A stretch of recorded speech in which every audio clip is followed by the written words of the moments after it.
Complicit in genocide, profiting from occupation. The scathing assessment of a United Nations expert calling out global companies for their role in Israel's actions in the occupied Palestinian territories. So, which firms were identified in the report, and could they be held liable under international law? This is Inside Story.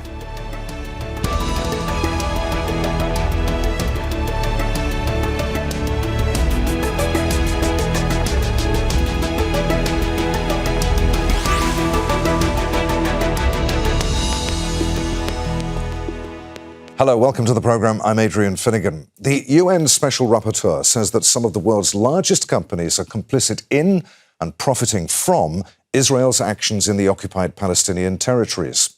Francesca Albanese's landmark report identified Microsoft, Amazon and Google as just some of the major US tech firms listed as being part of a, quote, joint criminal enterprise in helping Israel sustain the genocide in Gaza. But UN reports like this one have no legal power, and Israel has rejected Albanese's findings as groundless, saying that it would join the dustbin of history. So will big companies, despite their financial interests, start to question their ties with Israel?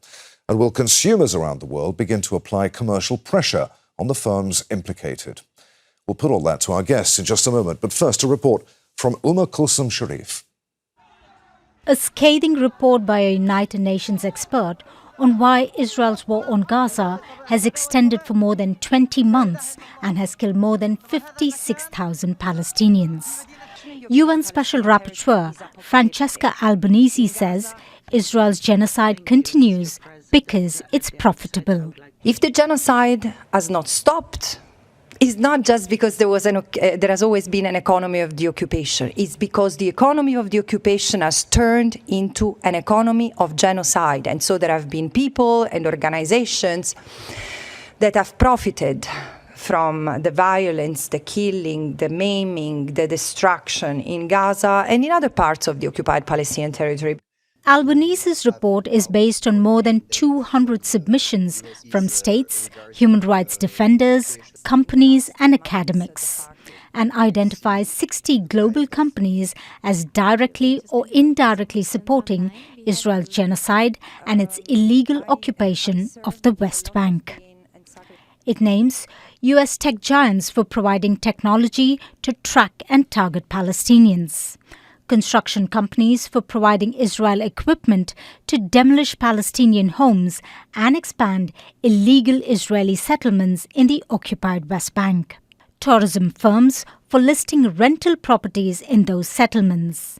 It also names arms manufacturers for selling weapons to Israel to bomb Gaza, and financial institutions that the report says have been underwriting Israeli treasury bonds throughout the conflict. In the past 20 months, while the Israeli army and accompanied by settlers was devastating Palestinian lives and landscapes, the Tel Aviv Stock Exchange soared by 213%, amassing over 220 billion in market gains. The UN Special Rapporteur has called for businesses to sever ties with Israel and for countries to stop selling arms to it. The very fact of engaging in something that concerns and translates into economic gain and profits, it's problematic, lest the companies and their executives are ready to face responsibility and even criminal liability. On the ground, Palestinians in Gaza continue to be killed and starved.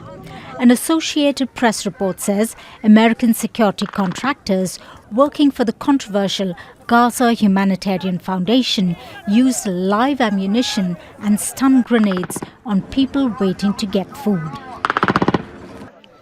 The Israeli US-backed group, which has been accused of weaponizing food, has denied the report. More than 600 Palestinians have been killed in mass shootings since the GHF began operations in Gaza at the end of May. For weeks now, rights groups have warned the controversial food distribution scheme is forcing people to choose either starvation or death. Sharif, Al Jazeera for Inside Story.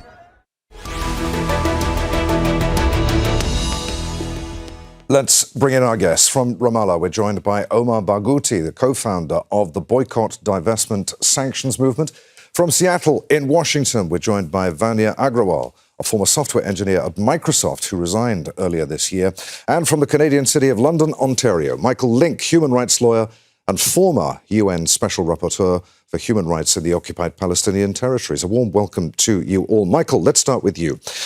Israel's mission in Geneva told the Reuters news agency that Albanese's report is legally groundless, defamatory, and a flagrant abuse of her office. You're the man who'd know. Is it? No, not at all. This is a landmark report by a UN Special Rapporteur.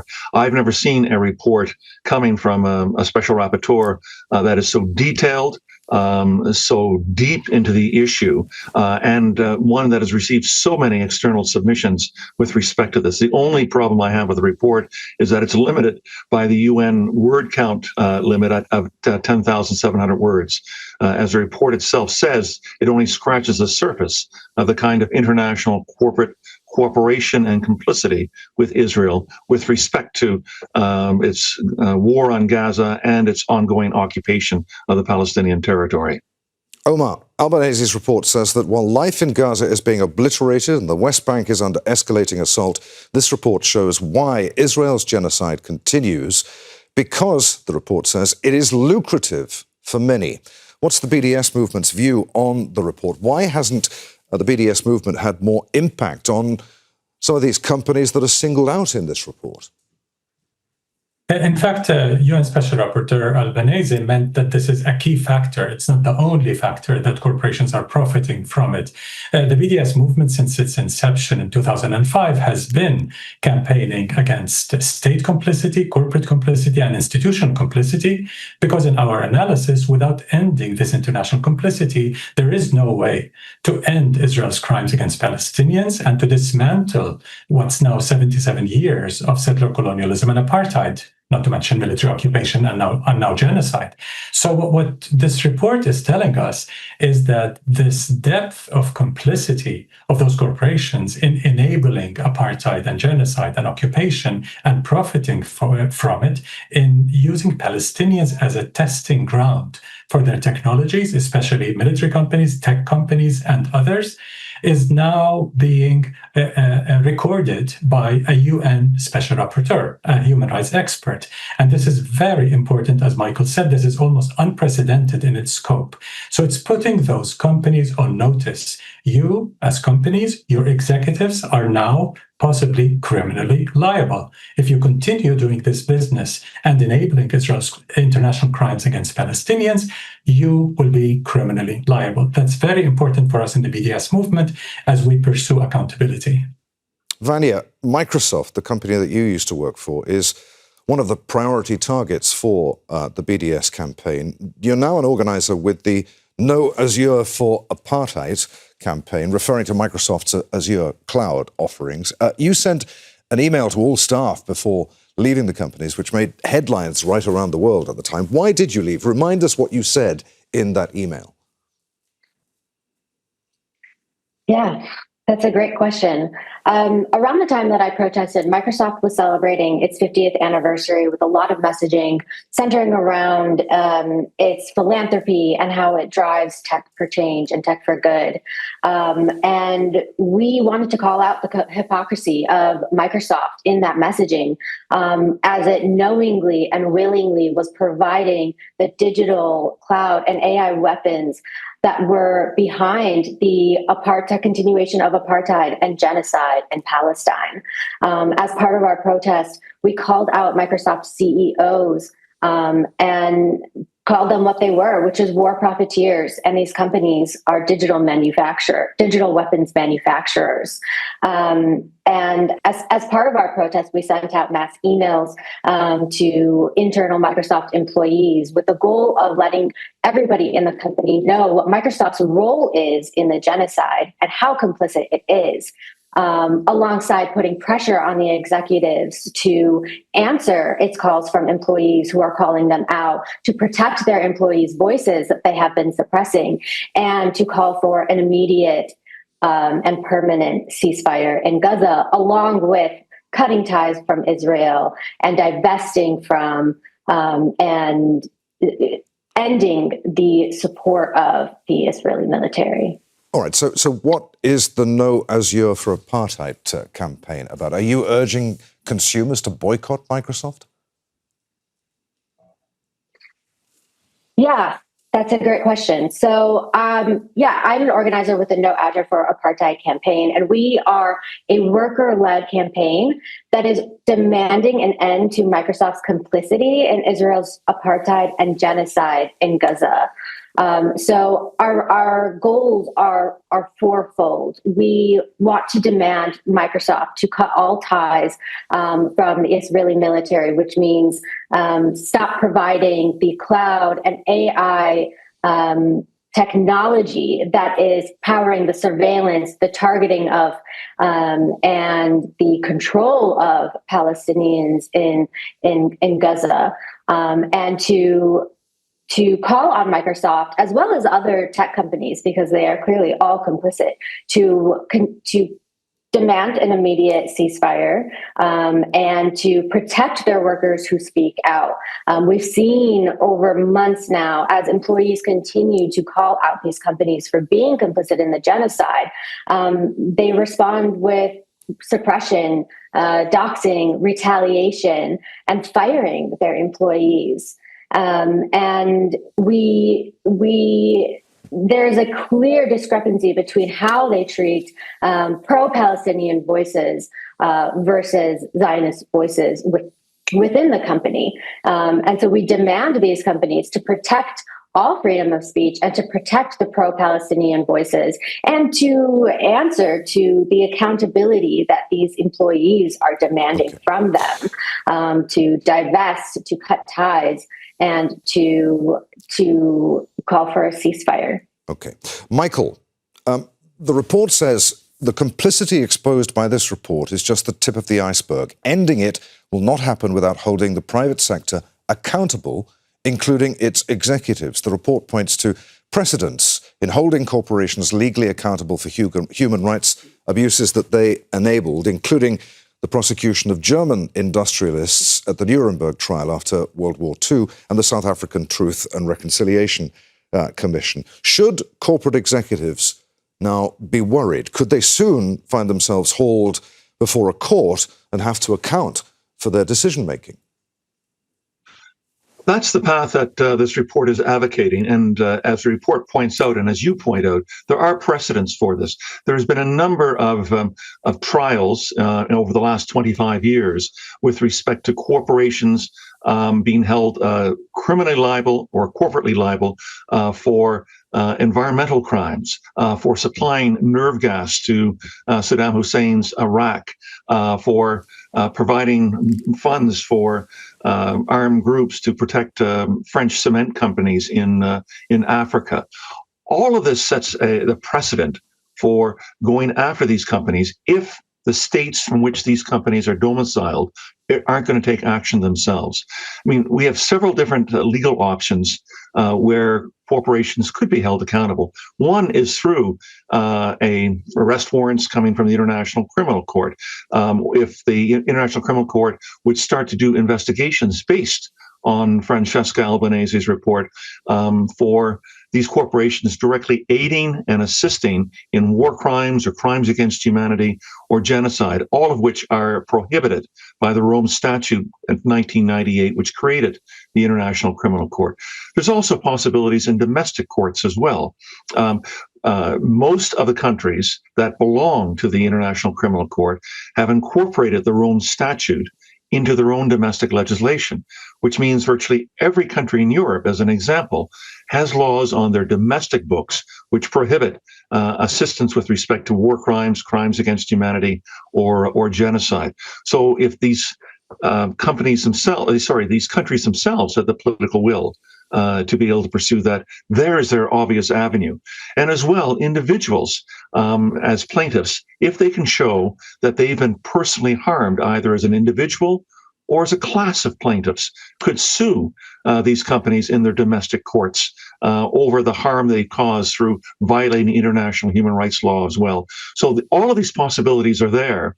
It requires both political will, it requires actions by civil society organizations, and alas, it probably also requires money to be able to fund these kinds of litigation. I wonder whether consumers have any power in this too. Omar, Albanese says that she wants all of us to be able to read her report, to be able to make informed decisions on what they purchase, what companies they deal with. How can the likes of me and anyone watching or listening take individual action if we feel we need to, and make our voices heard, and to put pressure on these companies? Yes, Ms. Albanese calls on trade unions, lawyers, civil society, citizens to press for boycotts, divestment, sanctions, justice for Palestine, accountability. That's exactly what she's saying in her report. Yes, indeed. The BDS movement for 20 years has been building people power, as we believe our theory of change is build power from the grassroots to the grass tops to affect policy change. So those corporations will not change on their own. They will not be held accountable on their own. Many states in the colonial West have no interest in holding themselves accountable, let alone their corporations. So we need to push them. We need to make them. We've done that as citizens, as civil society around the world, in the South African case, in the Vietnam War, in so many other cases. When people power reaches a tipping point, it can compel members of parliament and political parties and eventually governments to stop their complicity. I was personally part of the South African anti-apartheid movement when I went to university in the United States, and we made our university divest despite all the odds against us. This Black-led movement led to divestment. So what Albanese is saying is that we hold the power in our hand. When governments fail to comply with their obligations under international law, they're not just destroying tens of thousands of Palestinian lives, they're destroying international law, the very pillars of international law that existed since World War II. So every one of us has a responsibility within our sphere of influence. Everyone is part of a community that can impact that community to divest, to boycott, and eventually to pressure for sanctions. Vaniya, with technology being so ubiquitous in all of our lives, do consumers need to change the way we think about big tech companies and how we use their products and services? I mean, you and I are talking now via a Microsoft product. It's difficult, isn't it, to divest yourself of a company like that? Yeah, 100%. These companies have become such integrated parts of our lives that it's hard to step away from, especially in this digital age where we've moved to remote work. But, for decades, we've thought of these tech companies as forces for good and the creators of innovation that will drive humanity forward. We've idolized the CEOs like Bill Gates, Jeff Bezos, as beacons of what success looks like in the tech industry. But if there's anything that this report has revealed, it's that this entire industry is deeply, deeply integrated in the military-industrial complex. Usually when we think of weapons manufacturers, most of us think of the typical Lockheed Martin, Raytheon Technologies, Boeing, etc. But in this digital and AI age, we need to reframe our understanding of the role that tech companies play in the continuation of apartheid and genocide and violence. Cloud and AI have become just as deadly as bombs and bullets in the 21st century. And all of these tech companies that we think of as drivers for change, they're all weapons manufacturers in disguise with decades-long ties to the US military-industrial complex. And the CEOs behind these companies are ultimately war profiteers. And it's not just Microsoft, it's Google and Amazon, it's Palantir and Meta and all of the companies that are named in the report. All of these AI companies that are powering our daily lives with each day. And this movement really requires a shift in our understanding of the whole tech industry. And that can only be done when we band together and show how consistent this pattern is across these companies that are so willing to continually prioritize profits over people every single time. And the demands that we make of these companies hold true no matter which company it is. We need an arms embargo, which includes digital weapons and technology. of all complicit tech companies. We need these companies to immediately divest and cut ties with the military complex. And we need pressure and legal consequences for the CEOs who are allowing all of this to happen. Michael, as If I may add, Vaniya mentioned there, let's come in, please, Omar. Yeah. Yes, I think Vaniya mentions a very important point, that those tech products have become dual use. They have military applications, and they should be designated as dual use items regulated by the United Nations, the Arms Treaty, and so on. Another point, you mentioned about Microsoft. We may not be able today to boycott all Microsoft products. You're absolutely right. It has a near monopoly status in some places. But the BDS movement, in networking with Microsoft workers for Palestinian rights, decided that Xbox, the gaming part of the Microsoft conglomerate, is its most vulnerable part, where there's a lot of competition and we can really hurt it. And that's why the BDS movement has called for a boycott of Xbox, the gaming business of Microsoft. And it's a very profitable business. And Microsoft is already showing the beginning of feeling the heat, actually. Michael, as Vaniya was saying, the report mentions 39 big international companies who've been providing Israel with equipment and services for its war on Gaza. Those companies who are all well aware that Israel is using their products in its mass killings. One of them, Lockheed Martin, says that, quote, foreign military sales are government-to-government transactions. Discussions about those sales are best addressed by the US government. Is that an argument that would stand up in a court of law? Likely not. Certainly one that has any appreciation for the breadth of international criminal law in these circumstances. A court such as the International Criminal Court, which pays attention to issues of war crimes, crimes against humanity, crimes of aggression, and genocide, would not think highly of that kind of argument. At the end of the day, corporations may well be judged standing on their own, either in a domestic court or an international court, for the actions they've taken or not taken. And as you've implied in your question, I mean, with Francesca Albanese's report, it's very clear what she's laying out is this very strong link between the sales of these companies, either big tech or big weapons, to Israel. They all know what the consequences are. They all know that there's 57,000 killed in Gaza. They all know that the Palestinians are probably the most surveilled people in the entire world through big tech and Israel's use of that. They all know that last July, the International Court of Justice issued an important advisory opinion, which said that the Israeli occupation is unlawful, that it must end as rapidly as possible, and that all countries have the obligation not to aid or assist with respect to the perpetuation of this forever occupation. All of that is now on, if you like, both the political record and the legal record regarding the relationship between these companies and Israeli actions with respect to that. So simply saying, well, we at Lockheed Martin get permission from the United States to send our F-35s to Israel, and we know, even though we know what Israel's using those F-35s for, this is a state-to-state issue. That is an argument that wouldn't fly in any court that has a charge over these kinds of crimes, either internationally or domestically. Vaniya, picking up on what you were saying a few moments ago, what are the implications of the report for smaller tech companies? And we're not talking about the giants here like Microsoft, who supply the military-industrial complex, the ones that build tourism apps, whom the report accuses of facilitating travel to the Israeli settlements in occupied Palestinian territories. Are they profiting from activities that violate international law and human rights? Are there pathways to accountability for these smaller tech companies? Yeah, I think ultimately any company that is aiding and abetting in Israel's genocide in Palestine is complicit and needs to be held accountable. I think ultimately the corporations that are named in the report are not going to wake up one day and decide to stop enabling genocide for moral clarity.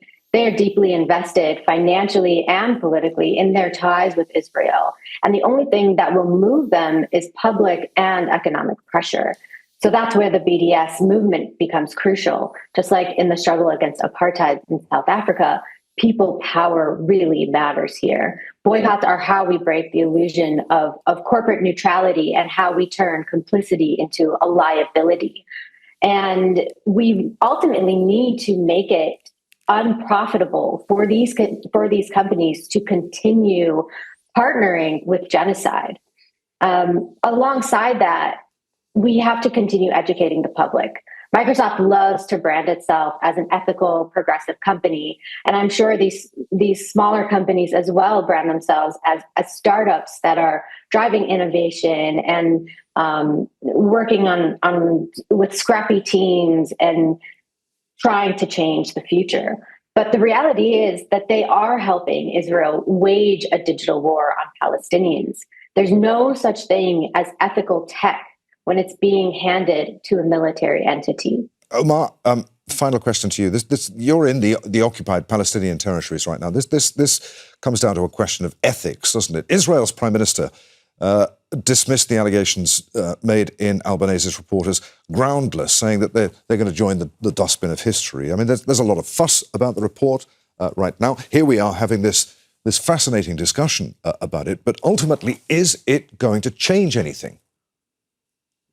Yes, of course. It will provide civil society, grassroots movements, justice movements like the BDS movement with a lot more power. It will empower us with legal arguments, with meticulous research to add to what we have and show that those companies must be held accountable because they're part and parcel of the system of colonial oppression, military occupation, apartheid, and genocide.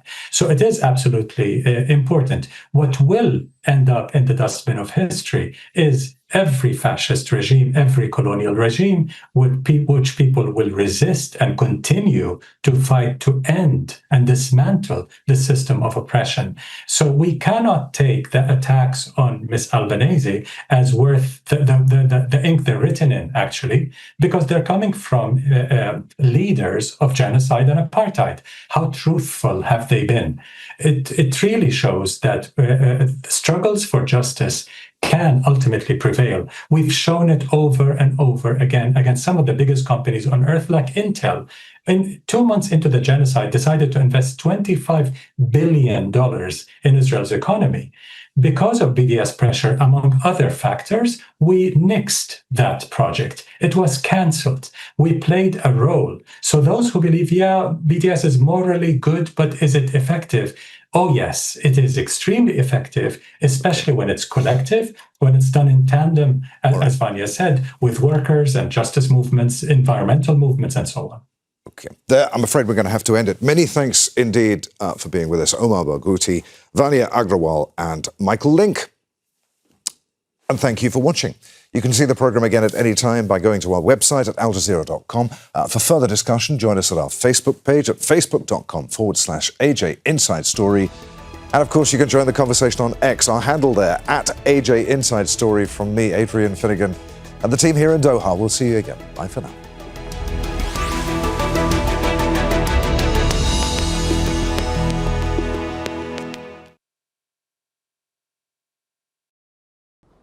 Make sure to subscribe to our channel to get the latest news from Al Jazeera.